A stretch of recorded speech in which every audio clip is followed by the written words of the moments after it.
Hello दोस्तों, जैसा कि आपको पता है कि सावन चालू हो चुका है और सावन का पर्व हमारे हिंदू धर्म में बहुत ही खास माना जाता है। और यह जो पर्व है, सावन का त्यौहार है, ये बाबा महाकाल को या फिर भोलेनाथ को समर्पित है। तो हम आज आ चुके हैं उज्जैन के बाबा महाकाल के दरबार में। और मैं अभी हूँ महाकाल दरबार में और मंदिर प्रांगण के मैं अंदर उपस्थित हूँ।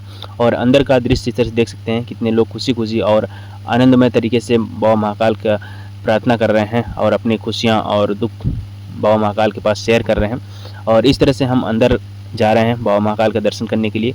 उसके पहले हमें बहुत सारे रास्तों के जो पड़ाव हैं, रास्ते के पड़ाव को पार करना पड़ता है। इससे रास्तों को पार करने के बाद हम श्री महाकालेश्वर मंदिर में अंदर, जहाँ पे हम बाबा महाकाल का दर्शन करते हैं, हम कई मुख्य द्वार पार करते हैं। इसके बाद हम महाकाल के दरबार में प्रवेश करते हैं। पहले आपको मुख्य द्वार दिखाया था, इसके बाद एक और द्वार है श्री महाकालेश्वर जी का, और इसके बाद इस द्वार के अंदर हम प्रवेश करते हैं। फिर हमें एक और द्वार पार करना होता है, जहाँ पे बाबा महाकाल की मंदिर और जो वो प्रतिमा बनी हुई है, मूर्ति बनी हुई है, वो हमें दर्शन करने को मिलती है। अभी तो हम लास्ट जो स्टेज का द्वार है वहाँ पार कर रहे हैं। इसके बाद देखिए इतनी मात्रा में लोग किस तरह अंदर प्रवेश करते हुए जा रहे हैं। आगे तो वीडियो बनाना भी अलाउ नहीं है हम लोगों को, शायद वीडियो न बनाने दें। तो हम वहाँ से मंदिर का दर्शन करने के बाद निकलने के बाद आपको वीडियो बना के दिखाएंगे इस तरह से। तो लास्ट वाला द्वार हम पहुँच चुके हैं। इसके बाद हम ये है अंतिम वाला द्वार, और यहाँ पे लोग इस तरह से आ जा रहे हैं किस तरह से करके। फिर यहाँ हम बाबा महाकाल के दर्शन करने जाएंगे। यहाँ से अंदर जाते हैं। लोग इतनी जल्दीबाजी में हैं क्योंकि बहुत ज़्यादा लाइन लगते हैं बाहर, और काफ़ी समय इंतज़ार करने के बाद करीबन 2-3-4-5 घंटे लग जाते हैं इंतज़ार, बाहर लाइन लगाना पड़ता है। इसके बाद हम अंदर मंदिर प्रवेश करते हैं। तो मंदिर प्रवेश करने के बाद फिर हम कई तरह से लाइन लगी हुई थी, जो यहाँ की कानून व्यवस्था अच्छी तरह से बनाया जाता है। और अंदर इसलिए इस तरह से सारी चीज़ें की जाती है क्योंकि लोग कानून व्यवस्था असुविधा ना फैले, लोगों को किसी प्रकार कोई दिक्कत ना हो। फाइनली पहुँच चुके हैं बाबा महाकाल के दरबार में, और दरबार में दर्शन करने के बाद हम बाहर निकल चुके हैं, क्योंकि हमें वहाँ अंदर वीडियो बनाने नहीं दिया गया था। और जहाँ पे मूर्ति रखी हुई है बाबा महाकाल की, शिवलिंग रखा हुआ है, जो महाकाल जी बाबा महाकाल जी बैठे हुए वहाँ पे वीडियो बनाना नहीं अलाउ होता है। और यहाँ तक कि अंदर भी नहीं जाने देते हैं, पहले तो जाने देते हैं। और बाहर जैसे निकले, लोग किस तरह से देख सकते हैं, इतनी मात्रा में भीड़ लगी हुई है यहाँ पे। जितना बाहर भीड़ है उतना अंदर भीड़ है। और ये है, जब मंदिर दर्शन करने के बाद हम बाहर निकलते हैं तो एक प्रांगण बना हुआ है, वहाँ पे इस तरह से एक और मंदिर है जो ओमकारेश्वर मंदिर है, वो वाला है। और कई मंदिरें जो हमारे मध्य प्रदेश से प्रसिद्ध मंदिर हैं, वो सारे मंदिरों को यहाँ पे दिखाया गया है। उन सारे मंदिरों के पास भी देख सकते हैं इतनी ज़्यादा मात्रा में भीड़ लगी हुई है अभी।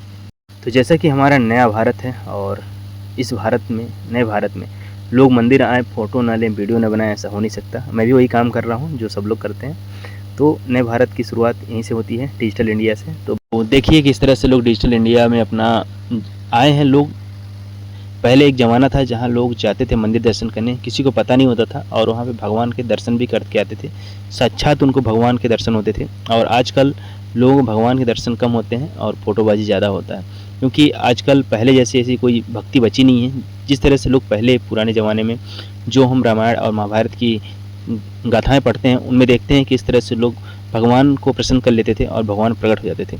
और आजकल सिर्फ दिखावा रह गया है। हर किसी भी मंदिर में जाएंगे, कहीं भी जाएंगे, भक्त ज़्यादा और भक्षक ज़्यादा हो गए हैं यहाँ पे। और दर्शन करने के बाद हम भी निकल चुके हैं वहाँ से, क्योंकि अब हम जा रहे हैं कॉरिडोर घूमने। तो दिखाते हैं आपको कॉरिडोर, किस तरह से महाकाल का कॉरिडोर बना हुआ है, जो कि बहुत ही प्रसिद्ध और फेमस कॉरिडोर है, और बहुत ही काफ़ी सुंदर और अच्छा कॉरिडोर है। तो कॉरिडोर के बारे में जो भी है मैं चलिए दिखाता हूँ आपको, बने रहिएगा मेरे वीडियो में। तो चलिए चलते हैं कॉरिडोर घूमने। अब उज्जैन का कॉरिडोर बहुत ही फेमस है, हमारे भारत में सबसे प्रसिद्ध कॉरिडोर बना हुआ है उज्जैन का, और इसमें बहुत खर्चा हुआ है हमारे मध्य प्रदेश सरकार का कॉरिडोर बनाने में। अभी देख सकते हैं, और दर्शन करके लोग, मंदिर दर्शन करने के बाद किस तरह से कॉरिडोर घूमने आ चुके हैं। मंदिर से ज़्यादा भीड़ तो कॉरिडोर में लग रही है। देखिए कितनी ज़्यादा मात्रा में भीड़ है लोग कॉरिडोर के पास। और हमें यहाँ हमारे जो 36 देवी देवता हैं, जितने मतलब देवी देवता हैं, मुझे एक्चुअली याद नहीं कितने देवी देवता हैं, जो कहीं कहीं 36 मिलता है और कहीं कहीं 36,000 मिलते हैं, तो मुझे नहीं पता। और जो भी देवता हैं, उन सारे देवताओं की, और जो ऋषि मुनि हैं, उन सारे लोगों की यहाँ पे छाया प्रतिमा बनी हुई है। तो जैसे ही बाहर निकलते हैं, यहाँ पे देख सकते हैं नाग, शेष नाग पे सवार हमारे भोले बाबा जी, उनको दिखाया जाता है। और यहाँ पे एक घर टाइप का बना हुआ है, जहाँ से हम, जैसे जब हम किसी मंदिर जाते हैं तो वहाँ पे मंदिर में भगवान का दर्शन करने से पहले हम परिक्रमा करते हैं। तो परिक्रमा करने के लिए इस तरह से पूरा बनाया गया है। परिक्रमा करने के बाद, तो जितने बार परिक्रमा करना होता है, लोग 7 बार बोलते हैं, 5 बार बोलते हैं। तो परिक्रमा करने के बाद हमें इस तरह से बाबाओं के दर्शन होते हैं। तो दर्शन करने के बाद फिर हम यहाँ से बाहर निकलते हैं, और जहाँ से अंदर गए थे वहीं से बाहर निकलने का रास्ता है। फिर हमें हनुमान जी दिखते हैं, और हनुमान जी इतने विराम अवस्था में बैठे हुए हैं और काफ़ी सुंदर और काफ़ी अच्छी मूर्ति बनाई गई है हनुमान जी की। लोग बहुत बड़ी संख्या में दर्शन करने आते हैं और बहुत मात्रा में देख सकते हैं कितनी ज़्यादा सुंदर और कितनी अच्छा और लग रहा है कि संगमरमर से बनाई गई मूर्ति है ये। और चलते हैं हम आगे। इस तरह से बहुत सारे जो देवी देवता हैं, सारे देवी देवताओं के और इस तरह से पूरे बहुत सारे जितने भी देवी देवता हैं उन सबके जो मूर्ति हैं इस तरह से बनाई गई है। जिस तरह से आपने हनुमान जी की मूर्ति देखा और भोले बाबा की मूर्ति देखा, उस तरह से मूर्तियाँ बनाई गई हैं पूरे कॉरिडोर में और उन्हें हमें दिखाया जाता है। और जो कॉलम बनाए गए हैं, कॉलम में भी किस तरह से काफ़ी अच्छा और सुंदर कलाकारी की गई है जो काफ़ी आकर्षक और सुंदर दिखता है और उसी को देखने के लिए लोग कॉरिडोर में आते हैं। कॉरिडोर को बहुत ही सुंदर बनाया गया है। तो चलिए हम धीरे धीरे करके आपको पूरा कॉरिडोर घुमाएंगे और आगे धीरे धीरे बढ़ते हैं कॉरिडोर की ओर। काफ़ी बड़े एरिया में कॉरिडोर को बनाया गया है, तो पैदल चलना मुश्किल हो जाता है और इसलिए कुछ जो बुजुर्ग हैं, जो अपाहिज हैं, जो दिव्यांग हैं, उनके चलने के लिए गाड़ियाँ भी यहाँ पे साधन भी उपलब्ध कराया गया है कि आप उनसे चल के देख सकते हैं। तो देख सकते हैं दीवारों पे किस तरह से एकदम कलाकारी की गई है और काफ़ी सुंदर कलाकारी की गई है। और यहाँ पे आपको एम्बुलेंस वगैरह सारी चीज़ देखने को मिल जाएगा। और यहाँ पे देख सकते हैं अभी एक बहुत ही सुंदर और काफ़ी अच्छा प्रतिमा भोले बाबा की बनाई गई है। इसके बाद हमें ब्रह्मा जी के अवतार दिखाया गया है। ब्रह्मा जी की कितनी भुजाएं और कितने सर थे, इन सबको देख सकते हैं किस तरह से अच्छे काफ़ी सुंदर तरीके से उसको दिखाया गया है। यहाँ पे हमारे हिंदू धर्मशास्त्र में जितने भी देवी देवता हैं उन सारे देवी देवताओं को यहाँ पे काफ़ी सुंदर तरीके से उकेरा गया है और काफ़ी रोमांचक तरीके से, आकर्षित तरीके से दिखाया गया है। यहाँ तक कि देख सकते हैं जो हमारे पौराणिक कथाएँ हैं उनमें जिस तरह से शिव शंकर जी विष का ग्रहण करते हैं, उनको भी दिखाया है किस तरह से अपना विष ग्रहण कर रहे थे।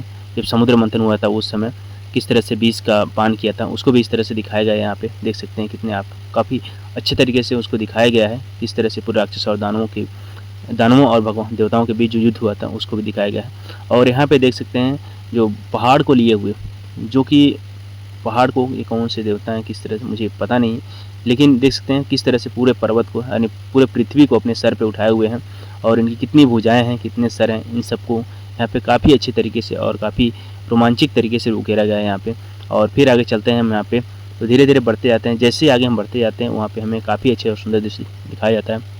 यहाँ तक कि महाभारत की कथाएं भी हमें दिखाई गई है यहाँ पे। तो भोले बाबा किस तरह से अपना बारात लेके जा रहे थे और उसको भी दिखाया गया है। देखिए काफ़ी सुंदर तरीके से जो बारात लेके जा रहे थे उसको भी दिखाया गया है यहाँ पे। इन सारी चीज़ों को जो हमें पौराणिक कथाओं में हम देखने को मिलता है, पढ़ने को मिलता है, उन सारी चीज़ों को काफ़ी सुंदर तरीके से पूरे कॉरिडोर में उकेरा गया है। और किस तरह से हमें हमारे पौराणिक कथाओं के बारे में और हमारे जो देवी देवता हैं उन सारे देवी देवताओं के बारे में, और जो देवी देवता हैं हम जिन्हें जानते भी नहीं हैं, बहुत सारे देवी देवता हैं, उन सारे देवी देवताओं को हमारे सामने समक्ष यहाँ पे स्पष्ट रूप से लोगों के बीच में दिखाया गया है कि लोग अपने देवी देवताओं के बारे में और उनकी जो पौराणिक कथाएँ हैं उन सब चीज़ों के बारे में लोग जानें, समझें। और हमारा जो हिंदू धर्म है और हिंदू धर्म शास्त्र के अनुसार जो देवी देवता हम मानते हैं और उन देवी देवता जो हमारे लिए किस तरह से अपने पृथ्वी को बचाने के लिए या फिर किस तरह से उन्होंने क्या किया अपने उस युग में, जिस युग में देवी देवताओं का राज होता था, उन सारी चीज़ों को पूरे कॉरिडोर के माध्यम से लोगों को दिखाया गया है यहाँ पे। रामायण महाभारत में हमने काफ़ी कथाएं सुनी हैं और अपने देवी देवताओं के बारे में उन सब चीज़ों को यहाँ स्पष्ट रूप से दिखाया गया है। और यहाँ पे देख सकते हैं जो भोले बाबा की काफ़ी सुंदर मूर्ति बनाई गई है और बीच में जल है और जल के बीच में काफ़ी सुंदर मूर्ति बनाई गई है और रात्रि के समय ये काफ़ी सुंदर लग रही है मूर्ति, जैसा कि आप देख ही रहे हैं।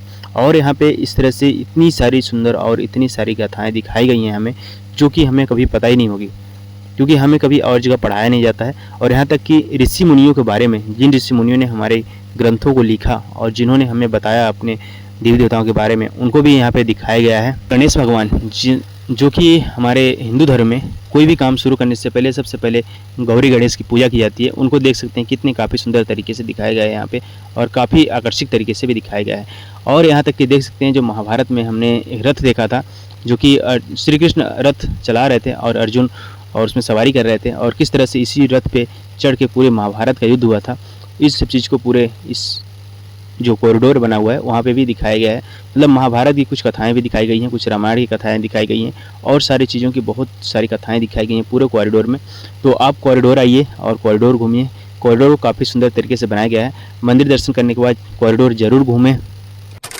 तो हम आपको पूरा कॉरिडोर और बाबा महाकाल का मंदिर दर्शन कराने के बाद आ चुके हैं रेलवे स्टेशन और अभी रात्रि का समय है और रेलवे स्टेशन पे देख सकते हैं क्या हालत है, जो श्रद्धालु हैं जो महाकाल का दर्शन करने आते हैं। तो हमारे मध्य प्रदेश सरकार से एक निवेदन है, जिन्होंने जो वीडियो पूरा देखा और उनसे आग्रह है कि वीडियो को शेयर करें और मध्य प्रदेश सरकार को बताएं कि इन श्रद्धालुओं को रोकने की व्यवस्था की जाए।